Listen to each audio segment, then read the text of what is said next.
मुल्तान में 6 नंबर चुंगी के करीब निजी शॉपिंग मॉल में आग लग गई। आग स्टोर में घी के गत्ते और डब्बों में लगी, जिसने वहां मौजूद सामान जला दिया। रेस्क्यू टीमों का आग पर काबू पाने के लिए ऑपरेशन जारी है। इस बारे में मजीद जान लेते हैं डॉन न्यूज के नुमाइंदे तासिर सुबहानी से। तासिर, बताइएगा किस हद तक आग पर काबू पाया जा सका?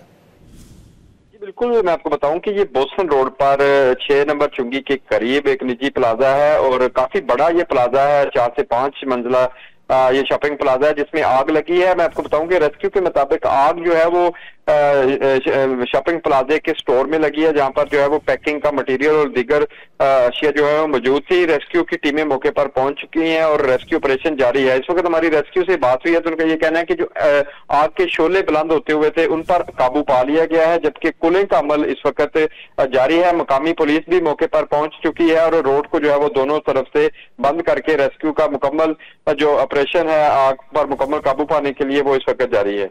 जी, बहुत शुक्रिया तासिर सुबहानी इन तफसीलात के लिए।